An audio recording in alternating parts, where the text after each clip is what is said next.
শক্তি এক অত্যন্ত বিচিত্র বস্তু, বা বলতে পারেন অনুভূতি।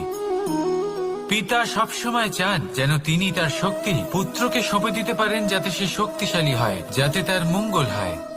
তার পুত্র সবসময় চায় যাতে সে পিতার সেই শক্তি লাভ করে, কিন্তু সেই শক্তি লাভ করার জন্য পুত্র হওয়া যথেষ্ট নয়, যোগ্য পাত্র হতে হয়। আসুন আপনাকে সহজে বোঝাই। যদি আপনি সুপাত্র হন আর আপনাকে শক্তি দেওয়া হয়, তাহলে আপনি সেই শক্তির গুরুত্ব বুঝবেন, কোথায় সেই শক্তি প্রয়োগ করা উচিত সেটা বুঝবেন। আর এটা যেহেতু অর্জন করা শক্তি হবে, সেই শক্তির অপব্যবহার হবে না।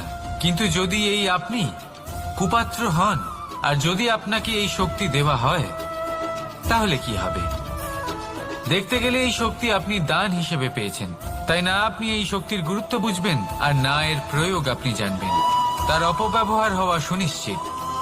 তাই যদি আপনি কোনো শক্তি অর্জন করতে চান, তাহলে আগে তার যোগ্য হয়ে উঠুন, পুত্র নয় পাত্র হয়ে উঠুন।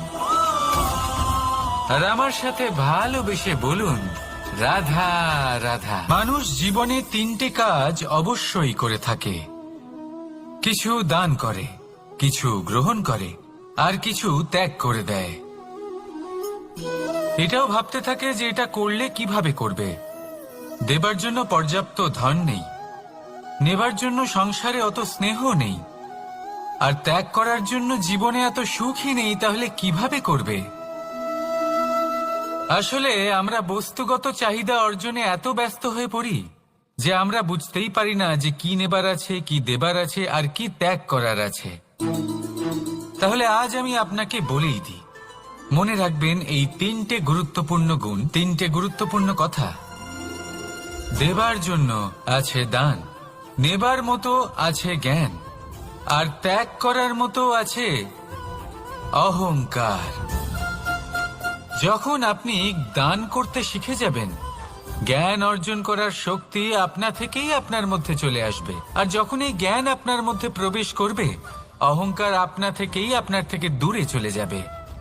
যে ব্যক্তি এই তিনের মধ্যে ভারসাম্য বজায় রাখতে পারে, তার বর্তমান, ভূত, ভবিষ্যৎ, লোক, পরলোক সবকিছু শুধরে যায়। যেই দিন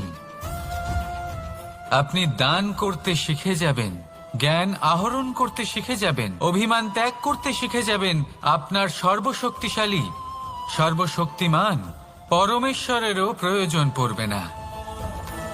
কারণ তখন ঈশ্বর আপনার মধ্যেই বাস করবেন। তাহলে আসুন আর আমার সাথে ভালোবেসে বলুন, রাধা রাধা।